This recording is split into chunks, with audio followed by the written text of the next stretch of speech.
കാറ്റത്തെ കിളിക്കൂട് സീരിയലിന്റെ latest episode review ആണ് പറയുന്നത്. അങ്ങനെ ഭാസ്കരനോട് ചോദിച്ചിട്ട് യാതൊരുവിധ കാര്യവുമില്ല കുടുംബക്ഷേത്രത്തെ പറ്റി. അയാൾക്ക് അതിനെ പറ്റിയിട്ട് ഒന്നും അറിയില്ല. എന്ത് ചെയ്യണമെന്നറിയാതെ പകച്ചു നിൽക്കുമായിരുന്നു. സുഭാഷിന്റെ തോളിൽ തട്ടി സുധീഷ് സമാധാനിപ്പിച്ചു. സുഭാഷ് ഏട്ടാ, അതൊന്നും ഓർത്തു വെറുതെ ടെൻഷനാവൊന്നും വേണ്ട, അതൊക്കെ നമുക്ക് കണ്ടുപിടിക്കാം. ഇരുട്ടി വിളിക്കുന്നതിന് മുൻപ് തന്നെ എല്ലാത്തിനും ഒരു പരിഹാരം ഉണ്ടാവില്ലേ, നമ്മൾ കൂടെ ധൈര്യമായിട്ടിരിക്കെ. സുധീഷിന്റെ വാക്ക് സുഭാഷിന് വലിയൊരു ആശ്വാസമായിരുന്നു. അവരങ്ങനെ ഓരോന്നും പറഞ്ഞ് സമാധാനിച്ചു. പിറ്റേന്ന് രാവിലെ പതുക്കെ സുഭാഷും സുധീഷും നികേഷും കൂടി പണിക്ക് പോകാൻ ഒരുങ്ങി. മനസ്സിൽ കുടുംബക്ഷേത്രം എവിടെയായിരുന്നു എന്ന ചിന്ത മാത്രമായിരുന്നു സുഭാഷിന്റെ മനസ്സിൽ. വഴിക്ക് വെച്ച് അവർ പെട്ടെന്ന് തന്നെ ഗംഗാധരനെ കണ്ടു. വലിയച്ഛനെ കണ്ടപ്പോൾ സുഭാഷിന്റെ മനസ്സിൽ ഒരു പ്രതീക്ഷ വന്നു. ഒരു പക്ഷേ വലിയച്ഛനോട് ചോദിച്ചു കഴിഞ്ഞാൽ കുടുംബക്ഷേത്രം എവിടെയാണെന്ന് അറിഞ്ഞാൽ കഴിഞ്ഞേക്കും. പ്രായമുള്ളവർക്ക് ഇതൊക്കെ അറിയാതിരിക്കില്ലല്ലോ. ആ ഒരു ധൈര്യത്തിൽ തന്നെ സുഭാഷ് വലിയച്ഛൻ്റെ അടുത്തേക്ക് ഓടിച്ചെന്നു. വലിയച്ഛ, സുഭാഷ് സ്നേഹത്തോടെ വിളിച്ചു. ഗംഗാധരൻ തിരിഞ്ഞു നോക്കിയില്ലെങ്കിലും വലിയ പരിചയമൊന്നും തന്നെ കാണിച്ചില്ല. അതൊന്നും കാര്യമാക്കേണ്ട, സുഭാഷ് സംസാരിച്ചു തുടങ്ങി. വലിയച്ഛ, നമ്മുടെ കുടുംബത്തിൽ കുറേ അധികം പ്രശ്നങ്ങളൊക്കെ ഉണ്ടായാലോ, അതൊക്കെ ഞാൻ കാരണമാണെന്ന് പണ്ടൊരു ജ്യോത്സ്യം വന്ന് പറഞ്ഞപ്പോൾ എനിക്ക് വല്ലാത്ത വിഷമമായി. അതുകൊണ്ടാണ് ഞാൻ അന്ന് വീട്ടിൽ നിന്നൊന്നും മാറി നിന്നത്. ആ സമയത്തിന് വലിയച്ഛൻ എന്നെ അന്വേഷിച്ച് വീട്ടിൽ വന്ന കാര്യമൊക്കെ ഞാൻ അറിഞ്ഞു. അതിലെനിക്ക് ഒരുപാട് സന്തോഷമുണ്ട് വലിയച്ഛ.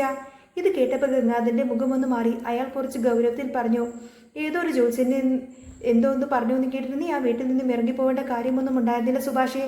ഇത് കേട്ട് ആരെങ്കിലും വീട് വിട്ട് ഇറങ്ങി പോവോ? പെട്ടെന്ന് തന്നെ സുഭാഷ് കാര്യത്തിലേക്ക് കടന്നു. വലിയച്ഛ, ഞാനൊരു കാര്യം ചോദിച്ചാൽ എനിക്ക് മറുപടി പറയാമോ? നമ്മുടെ കുടുംബക്ഷേത്രം എവിടെയാണെന്ന് വലിയച്ഛനറിയാമോ? എനിക്കതൊന്നും അറിയണമായിരുന്നു. കുടുംബക്ഷേത്രം എന്ന വാക്ക് കേട്ടപ്പോൾ ഗംഗാധരന്റെ ഭാവം മാറി. ആകെ മാറി ദേഷ്യം വന്ന് അയാളുടെ മുഖം വിറക്കാൻ തുടങ്ങി. അയാൾ സുഭാഷിനെ അടിമുടിയൊന്ന് നോക്കി. എന്നിട്ട് ദേഷ്യത്തോടു കൂടെ പറഞ്ഞു, എടാ, നിന്നെ കാണാതെ പോയപ്പോൾ എനിക്ക് നല്ല വിഷമമുണ്ടായിരുന്നു. കാരണം ആ കുടുംബത്തിൽ ഇത്തിരി അലിവും സ്നേഹവും നിന്നോട് മാത്രമേ എനിക്കുള്ളൂ. അതുകൊണ്ടാ നീ പോയി എന്നറിഞ്ഞപ്പോഴേക്കും ഞാൻ നിന്നെ വീട്ടിലേക്ക് വന്നത്. എന്ന് വെച്ച് കുടുംബക്ഷേത്രം എവിടെയാണെന്നൊക്കെ നിനക്ക് പറഞ്ഞു തരേണ്ട യാതൊരുവിധ കാര്യവും എനിക്കില്ല. അതൊന്നും ഞാൻ ഒരിക്കലും പറഞ്ഞു തരാനും പോകുന്നില്ല. നീ നിന്റെ പാട് നോക്കി പോടാ അവിടുന്ന്. ഗംഗാധരൻ ദേഷ്യത്തോടു കൂടെ തിരിഞ്ഞുപോയി. ഒന്നും മനസ്സിലാവാതെ സുഭാഷ് അങ്ങനെ തന്നെ നിന്നു പോവാണ്. നികേഷ് സുഭാഷിന്റെ അടുത്തേക്ക് വന്നിട്ട് ചോദിച്ചു, ഇതിലേക്ക് വല്ല ആവശ്യമുണ്ടായിരുന്നു സുഭാഷ് ഏട്ടാ? സുഭാഷ് ഏട്ടൻ എന്തിനാ വെറുതെ അയാളോട് ഇങ്ങനെ ചോദിക്കാൻ പോയത്? അയാളുടെ സ്വഭാവം സുഭാഷ് ഏട്ടൻ അറിയാവുന്നതല്ലേ? സുഭാഷ് നിരാശയോട് പറഞ്ഞു, അല്ലടാ, പറഞ്ഞു തരുമായിരുന്നെങ്കിൽ ഉപകാരമായെന്ന് കരുതി ചോദിച്ചതാ. അയാളിപ്പോ എപ്പോഴാ പറഞ്ഞതെന്ന് ചോദിച്ചാൽ മതിയല്ലോ. സാരമില്ല, പോട്ടെ. പിന്നീട് നികേഷ് കോളേജിലേക്ക് സുഭാഷ് നേരെ സൈറ്റിലേക്കും പോയി. സുഭാഷ് വേറെ എങ്ങോട്ടെങ്കിലും പോകുമോ എന്നൊരു പേടി നികേഷിനുള്ളത് കൊണ്ട് തന്നെ സുഭാഷിനെ സൈറ്റിൽ കൊണ്ടാക്കിയിട്ടാണ് നികേഷ് പോയത്. സുഭാഷ് പണി നടക്കുന്ന സൈറ്റിലേക്ക് എത്തുമ്പോൾ അവിടെ ആകെ വല്ലാത്ത അവസ്ഥയായിരുന്നു. സിമെന്റും മണലൊക്കെ കിടക്കുന്ന ആ ഒരു സൈറ്റിൽ ഒരു മൂലക്ക് മാറി നിന്ന് ചാന്ദിനി അവിനാഷിന്റെ അടുത്ത് നിന്ന് പൊട്ടിക്കരുമായിരുന്നു. ഇത് കണ്ട് സുഭാഷ് ആകെ പേടിച്ചു പോയി. എന്തെങ്കിലും വലിയ അപകടം പറ്റിയോ എന്ന് കരുതി അവൻ വേഗം തന്നെ അവരുടെ അടുത്തേക്ക് ചെന്നു. എന്താ അവിനാഷേ, എന്താ പ്രശ്നം? ചാന്ദിനി എന്തിനെ ഇങ്ങനെ കിടന്ന് കരയുന്നത്? സുഭാഷ് ആകുലതയോട് ചോദിച്ചു. അവിനാഷ് ഭയങ്കര സങ്കടത്തോട് പറഞ്ഞു, അത് പിന്നെ സുഭാഷ് ഏട്ടാ, അവളുടെ വീട്ടിൽ ഭയങ്കര നിർബന്ധം. അവൾ വേഗം തന്നെ വീട്ടിലേക്ക് ചെല്ലാന്ന് പറഞ്ഞ് അവിടെ ഒരു മുറച്ചിക്കനുണ്ട്. അവനുമായിട്ട് ഇവളുടെ കല്യാണം നടത്താനാ അച്ഛൻ്റെയും അമ്മയുടെയും ഒക്കെ തീരുമാനം. പക്ഷേ അവൾക്ക് ആ ബന്ധത്തിന് തീരെ താല്പര്യമില്ല. അവന്റെ സ്വഭാവം അത്ര ശരിയല്ല സുഭാഷ് ഏട്ടാ. കുടിച്ചു വഴക്കുണ്ടാക്കിയിട്ട് നടക്കുന്ന ഒരുത്തിനാ അവന്. സുഭാഷ് ചോദിക്കുന്നത്, അല്ല, ഇഷ്ടമില്ലെങ്കിൽ ഇഷ്ടമില്ല എന്ന് വീട്ടിൽ പറഞ്ഞാൽ പോരെ? അതിനിപ്പോൾ ഇങ്ങനെ കരയേണ്ട കാര്യമുണ്ടോ? അതൊക്കെ പറഞ്ഞതാ സുഭാഷ് ഏട്ടാ, അവിനാഷ് തുടർന്നു. പക്ഷേ അവർക്ക് അവനെ കൊണ്ട് തന്നെ ഇവളെ കല്യാണം കഴിപ്പിക്കണമെന്നാ വാശി. അതിനുവേണ്ടി ഇവളോട് വേഗം തന്നെ നാട്ടിലേക്ക് ചെല്ലാൻ പറഞ്ഞിരിക്കുക. ഇവൾ പോകില്ല എന്ന് തീർത്തും പറഞ്ഞു. അവൻ അവിടെ ഇല്ലാത്ത സമയത്താ ഇവൾ ഇങ്ങോട്ടേക്ക് പോകുന്നത്. പക്ഷേ അവൻ ഇപ്പോൾ തിരിച്ചു വന്നിട്ടുണ്ട്. അവിടെ എത്തിക്കഴിയുമ്പോൾ ഇവൾ എവിടെയാണെന്നൊക്കെ ചോദിച്ചിട്ട് അവൻ ഭയങ്കര പ്രശ്നമുണ്ടാക്കി. ഒടുവിൽ അച്ഛനും അമ്മയും ഇവൾ ഇവിടെ ഉണ്ടെന്ന കാര്യം അഡ്രസ്സൊക്കെ അവന് കൊടുത്തുപോയി. അവൻ ഇനി ഇവളെ അന്വേഷിച്ച് ഇങ്ങോട്ടേക്ക് വരുമെന്നാ തോന്നുന്നത്. ഇവളെങ്ങാനും അവൻ കണ്ടു കഴിഞ്ഞാൽ പിന്നെ ബലമായിട്ട് എന്നെ പിടിച്ചോണ്ട് പോകും. അതാ ഇവളുടെ പേടി. സുഭാഷ് ചോദിച്ചു, അതിന് ഇവിടുത്തെ അഡ്രസ്സൊക്കെ എങ്ങനെയാ കിട്ടുക എന്ന്? അവിനാഷ് പറഞ്ഞു, ഞങ്ങളുടെ നാട്ടിലുള്ള കുറച്ച് പേരൊക്കെ ഇവിടെ പലയിടത്തായിട്ട് ജോലി ചെയ്യുന്നുണ്ട്. അപ്പോൾ അവർക്ക് ഈ സ്ഥലം കൃത്യമായിട്ട് തന്നെ അറിയാം. അവരോട് ചോദിച്ചാൽ അവർ കൃത്യമായി അഡ്രസ്സ് പറഞ്ഞു കൊടുക്കും. അപ്പോൾ അവൻ നേരെ ഇങ്ങോട്ടേക്ക് തന്നെ വരില്ലെന്ന് സുഭാഷ് ഏട്ടാ. അതാണ് അവൾ ആകെ ഇങ്ങനെ പേടിച്ച് നിൽക്കുന്നത്. ഇതൊക്കെ കേട്ടപ്പോൾ ചാന്ദിനി വീണ്ടും കരയാൻ തുടങ്ങി. തന്നെ അവർ ബലമായി പിടിച്ചുകൊണ്ട് പോകുമോ എന്ന ഭയമായിരുന്നു ആ പാവത്തിന്റെ ഉള്ളിൽ. എന്ത് ചെയ്യണമെന്നറിയാതെ നിൽക്കുമായിരുന്നു അവര്. കുറച്ചു നേരം ആലോചിച്ചതിന് ശേഷം സുഭാഷേട്ടൻ പറഞ്ഞു, ഒരു കാര്യം ചെയ്യാം, അവിനാഷ് തൽക്കാലം ഇവിടെ നിന്നൊന്ന് മാറി നിൽക്ക്. അവൻ വരുമ്പോൾ നീ ഇവിടെ ഉണ്ടാവാൻ പാടില്ല. എങ്ങോട്ട് പോകാനാ സുഭാഷേട്ടാ? നിന്റെ കൂട്ടുകാർ വേറെ സൈറ്റിൽ പണി നിൽക്കുന്നതിന് മുമ്പ് പറഞ്ഞില്ലേ, തൽക്കാലം അങ്ങോട്ടേക്ക് പോയിക്കോ. എനിക്ക് പോവാനൊരു കുഴപ്പമില്ല സുഭാഷ് ഏട്ടാ, പക്ഷേ ഇവൾ ഒറ്റക്കാക്കി പോകുന്ന കാര്യം ആലോചിക്കുമ്പോഴാ എൻ്റെ ചങ്ക് പിടക്കുന്നത്, അവിനാഷ് വിതുമ്പലോട് പറഞ്ഞു. ഉടനെ സുഭാഷ് പറയുന്നുണ്ട്, ഓ അതാണോ നിന്റെ പ്രശ്നം? അവളെ നീ എനിക്ക് വിട്ടതാ?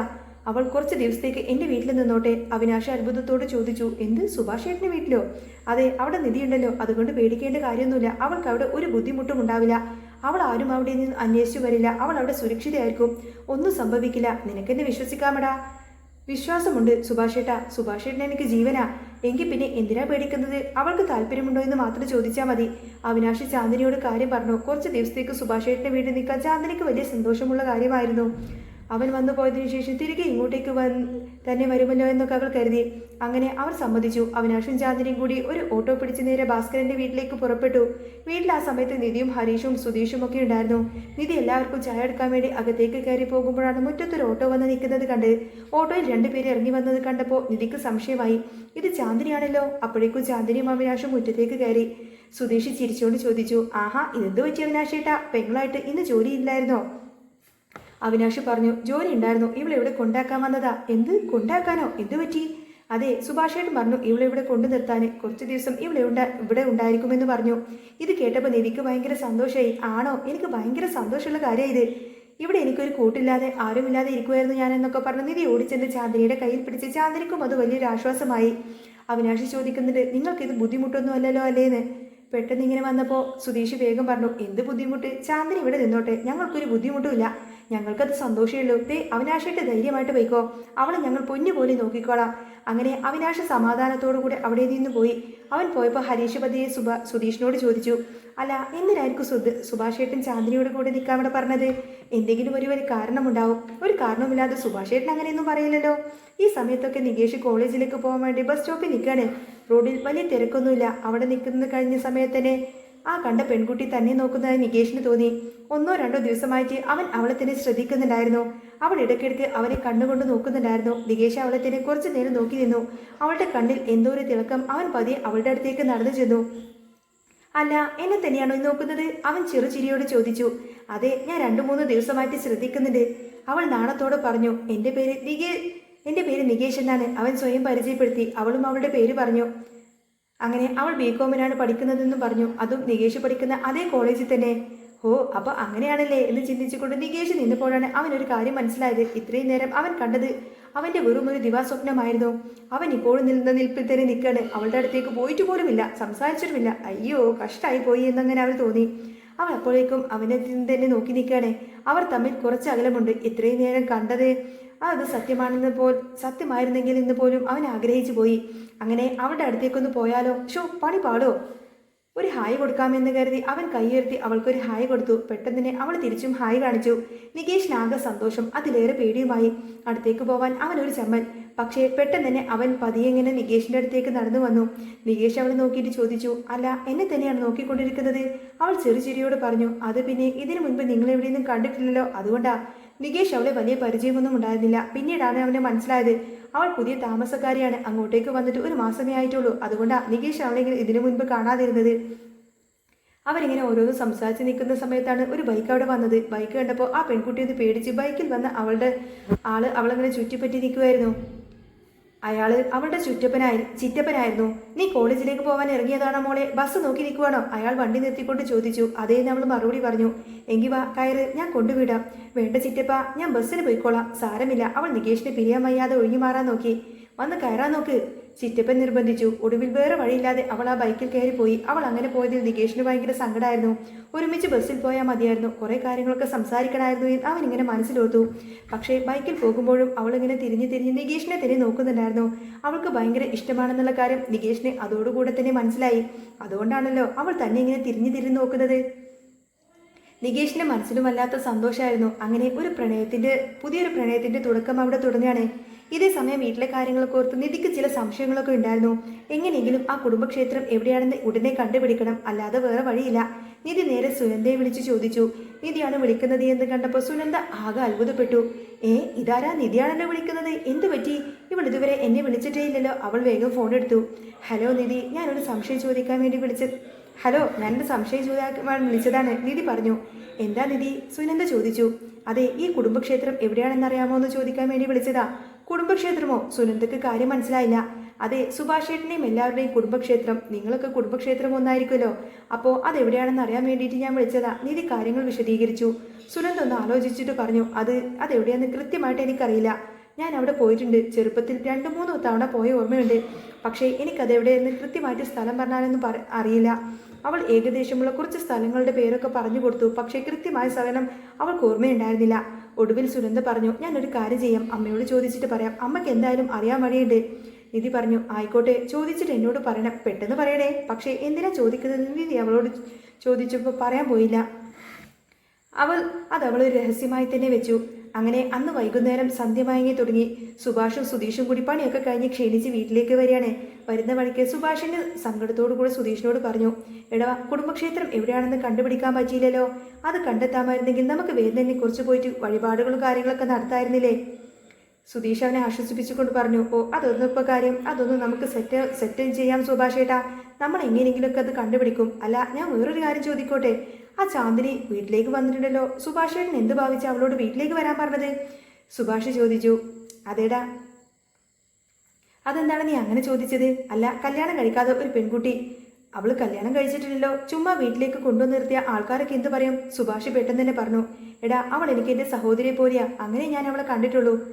ഇത് കേട്ടപ്പോൾ സുധീഷ് ഒന്ന് ചിരിച്ചുകൊണ്ടങ്ങ് കളിയാക്കി, പിന്നെ ലോകത്തുള്ള സർവ്വ പെണ്ണുങ്ങളും സുഭാഷേട്ടൻ്റെ സഹോദരിമാരാണ്. അപ്പോൾ സുഭാഷേട്ടന് ഇവിടുന്ന് കല്യാണം കഴിക്കാൻ പറ്റില്ലല്ലോ, ഈ ജന്മം സിംഗിളായിട്ട് തന്നെ നടക്കേണ്ടി വരും. അത് കേട്ടപ്പോൾ സുഭാഷിനങ്ങ് ദേഷ്യം വന്നു. ഒന്ന് പോടാ അവിടുന്ന്, നീ ആവശ്യമില്ലാത്തതൊന്നും പറയാതെ. സുധീഷ് ആലോചിച്ച് വീണ്ടും ചോദിച്ചു, അല്ല, തമാശ മാറ്റിവെക്കാം, സത്യത്തിൽ എന്തിനാ ആ പെൺകൊച്ചിനോട് വീട്ടിലേക്ക് വരാൻ പറഞ്ഞത്? വേറെ എന്തെങ്കിലും പ്രശ്നമുണ്ടോ?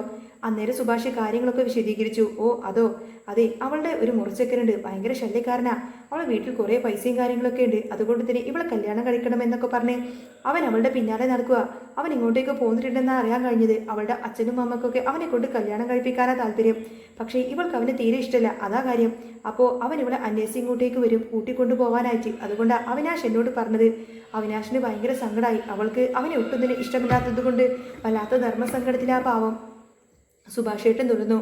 അപ്പോൾ പിന്നെ ഞാൻ നോക്കിയപ്പോൾ ഒരു മാർഗമേ ഉള്ളൂ. കുറച്ച് ദിവസം അവൾ നമ്മളുടെ വീട്ടിൽ നമ്മുടെ കൂടെ നിൽക്കട്ടെ. അവൻ വന്ന് അന്വേഷിച്ച് തിരിച്ചു കിട്ടാതെ അവനങ്ങ് പോയിക്കോളില്ലേ? അവന് പിന്നെ എവിടെയാണെന്ന് അറിയാൻ പോലും പറ്റില്ലല്ലോ. അവർ പോയി കഴിയുമ്പോൾ അവൾ തിരിച്ച് വീട്ടിലേക്ക് തന്നെ പോയിക്കോളും. അതുവരെ അവൾ ഇവിടെ സേഫായിരിക്കട്ടെ എന്ന് കരുതിയിട്ടാ ഞാൻ വീട്ടിലേക്ക് വന്ന് വിട്ടത്. ഓ, അപ്പോൾ അതാണല്ലേ കാര്യം? സുധീഷ് ചിരിച്ചോട് പറഞ്ഞു. അല്ല സുഭാഷേട്ടാ, എങ്കിൽ പിന്നെ സുഭാഷേട്ടനുമായിട്ട് അവൾക്ക് നല്ല മാച്ചല്ലേ? നിങ്ങൾ തമ്മിൽ കെട്ടിയാൽ എന്താ? എന്നാ പിന്നെ ആ മുറച്ചക്കൻ്റെ ശല്യം ഒഴിവായില്ലേ? അത് കേട്ടപ്പോൾ സുഭാഷൻ രോഷത്തോട് സുധീഷിനെ ഒന്ന് നോക്കി. തന്നെ കടിച്ചു തിന്നാൻ വരുന്നത് പോലെ സുഭാഷ് ഇങ്ങനെ നോക്കുന്നത് കണ്ടപ്പോൾ സുധീഷ് വേഗം, ഞാനൊന്ന് ചുമ്മാ പറഞ്ഞതേ ഉള്ളൂ സുഭാഷേട്ടാ, ഒന്നും വേണ്ട, ഞാൻ വെറുതെ തമാശ പറഞ്ഞതാ എന്നൊക്കെ പറഞ്ഞു സുധീഷ് പെട്ടെന്ന് തന്നെ അവിടെ നിന്നങ്ങ് ഒരു ചിരി പാസാക്കി ഓടിപ്പോയി.